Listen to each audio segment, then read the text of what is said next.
Darkwood is a top-down survival horror game released in 2017 by Acid Wizard Studio. When talked about, most will praise it for its terrifying atmosphere and the way it manages to scare you. Most would have a harder time being scared by a top-down game rather than, say, a first-person game, so making a top-down game scary is a feat in and of itself. But what's even more brilliant is the way Darkwood actually takes advantage of the top-down gameplay in order to make it even scarier in ways that first-person games could only dream of. Now, while this is all true, I feel that people who talk about that alone when discussing the game are doing it a disservice, because it would be overlooking a huge part of the game that I would argue is equally, if not more, brilliant: its storytelling and its characters. In this video, I thought I'd take a look at the Doctor, one of the biggest characters in the game, and the perceived antagonist for about half the game. Now, this video is not a lore video where I plan to go over every detail of the Doctor. I would rather like to focus on the way he was portrayed throughout the game and to analyze the clever things the game did using both gameplay and narrative to make the player perceive the Doctor the way they did. The game's prologue starts with a rather depressing monologue.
This was the Doctor speaking, hinted to the player by the fact that after the monologue, the game quickly puts you in control of him. You begin by looking around his house, seeing things like a medical journal, making it clear that you are playing as a doctor of some sort. The Doctor realizes that he needs more gasoline to power his house for the night, and so gets ready to venture out into the woods in search of fuel. When you first open the front door, you are presented with the game's first moral dilemma. Do you end your dying dog's life to put a stop to his misery, or do you let him live, meaning he will most likely suffer longer before ultimately dying regardless? Forcing you to make such a decision while you're playing as the Doctor is brilliant, because it gives the player a certain amount of emotional attachment towards the character. You get a feeling that you made a hard decision together with this person, the Doctor, and so live on with your decision and the weight it carried together with him. As you progress further through the woods, still looking for gasoline, you spot something. It's a man, lying down on the ground, bleeding and unconscious, but still alive. After searching through his pockets and taking a key he held, a cutscene suddenly starts. And now is a time where the player realizes they might be playing as a little more, morally ambiguous person than one might first suspect.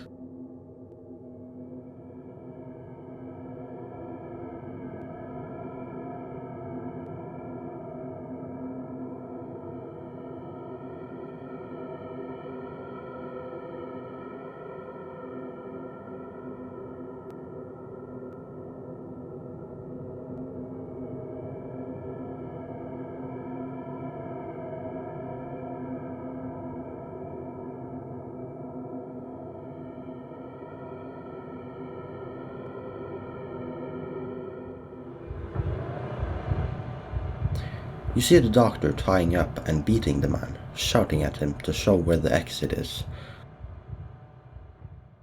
as he believes the key the man was carrying is the exact key needed to leave the woods. After a while, the Doctor gives up for the time being, leaving the man tied up and on the floor as he leaves the room and locks the door. Suddenly, you realize you are no longer playing as the Doctor, but as the man. This switching between characters is brilliant, because it first gave you time to get a small level of emotional attachment to the Doctor, only to then have him do something clearly bad to a person who then turns out to be you. This presents the player with a very clear antagonist of the game, that being the Doctor, but it still makes him sympathetic considering you played as him and, well, you did stuff with him like killing your dog, or not, of course. I'll stop talking about the prologue soon, but I want to note one more thing about it first. When walking through the Doctor's house as a stranger, you can see fungi growing on the edges of the floor, and lines spreading all over the floor from the fungi, which I can only assume is the fungi's influence spreading as it slowly claims the entire house. However, when you were playing as a Doctor, which I can only assume is a few hours ago, barely, this infestation was nowhere to be seen. One could argue that this is a real physical difference in between the time when you played as a Doctor and when you played as the Stranger. However, I would say this is highly unlikely, and it is probably a subtle detail showing that the infestation has taken a toll on the Doctor, so much that he can't even see it spreading across his house. The infection has seeped into his brain and is slowly eating his sanity.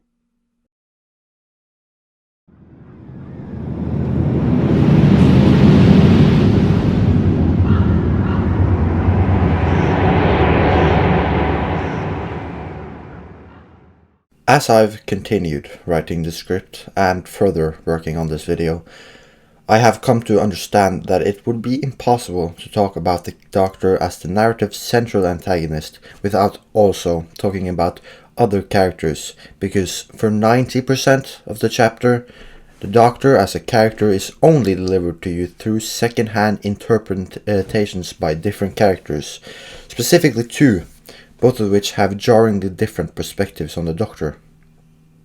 So, let's start from the beginning of the chapter. After the prologue's night is over, our player character, whom I will now refer to as the Stranger, wakes up in a different building, having been saved by a mysterious masked figure. The Stranger's goal is clear: find the Doctor and take back the key, so that he can escape these woods. After holding up in this new building for another night, the Stranger is visited in the morning by what appears to be a hooded man with the face of a wolf. While this Wolfman's introduction is intimidating and somewhat vague, something he says intrigues the Stranger. The Wolfman says he knows what the Stranger is after, and that he can, quote-unquote, help you reclaim what you have lost. This, of course, is no mere charitable deed, but rather a deal which demands that he does something to help the Wolfman before the Wolfman helps him. Following his instruction, the Stranger eventually finds himself in a small village, secluded even deeper in the woods. There he meets our second important character, which will provide us with the alternative viewpoint on the Doctor, the musician. Now, Wolfman's opinion on the Doctor is a rather negative one. Wolfman knows the Doctor has taken something from the Stranger, and he has no qualms with any harm the Doctor might face upon confrontation with the Stranger. He will gladly help the Stranger by leading him straight back to the Doctor's home, knowing that he will scavenge the place in search of any clues of where the Doctor might be now, so that he can ambush him. The musician, on the other hand, views the Doctor as, well, just that, a regular Doctor. He actually offers an alternative route to get to the Doctor, in which he arranges an appointment for you to visit him. Now, this perfectly displays his almost delusional innocence and overall obliviousness to the cold, cynical world which surrounds him, and so his viewpoint on the Doctor says more about the musician himself than the Doctor. This also goes for Wolfman, whose rather negative opinion of the Doctor is probably not as accurate as well. Now, moving further, the story can change upon whose quest the Stranger has followed. At first, we will look at Wolfman's quest. After being helped by the Wolfman, the Stranger finally confronts the Doctor in a little camp inside a train wreck, after searching his abandoned house for clues to his current location. Now, the Stranger has to choose to either kill the doctor and take the key, or he can show him the location of where the key leads. If the stranger shows the doctor where the key leads, the doctor will be waiting for the stranger when he goes there, and they will venture in together through the door. Now, in the musician's quest, the confrontation starts a little differently. Finding the doctor through the musician's quest actually has significant consequences. The musician will inform the doctor of the stranger's coming, with his intentions being to book the stranger an appointment, unwittingly leading to the stranger's ambush and capture when he enters the camp. The doctor drugs the stranger, causing him to fall asleep and have a dream. This dream gives significant insight into the doctor's backstory, showing him trying to treat the patients of the plague near the start of the outbreak, but mostly failing. The patients mutated horribly, and even when he sorted to extreme methods such as shaving off pounds of this mutated flesh, it still grew back. In some ways, this makes the doctor sympathetic. He was the only doctor in a small town with a sudden outbreak of a plague that makes him powerless as he watches his patients scream in agony. Who wouldn't go a little mad? The stranger is chased by monsters in the dream. However, he manages to escape them and soon wakes up. The doctor is shocked at this and will hand over the stolen key, leaving himself to the stranger's mercy. The stranger then chooses to tell the doctor of the location of the door that uses the key, and so, just like the other option with the Wolfman, when the stranger arrives at the door, the doctor will be found there waiting.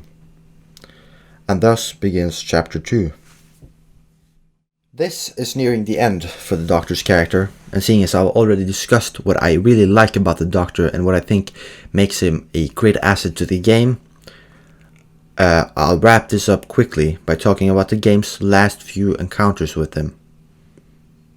The door which the stranger and the Doctor went through led to an underground tunnel, and that underground tunnel eventually brought them to a swamp.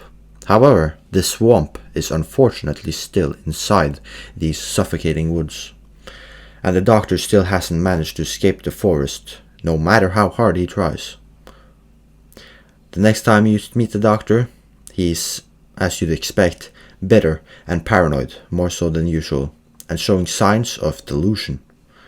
It only gets worse from here on out. The few times you meet him again, he seems to only be further spiraling down into insanity, with his appearance starting to resemble that one of the many savages you encounter throughout the game, with sticks stuck in his head and carvings all over his body. Ultimately, that seems to be just what he ended up as. Another person driven mad by the woods.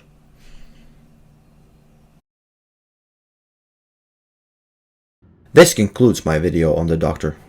I wanted to go more in depth, however I also wanted the video to be concise, and so I chose to only focus on the parts of the character which I feel are the most important.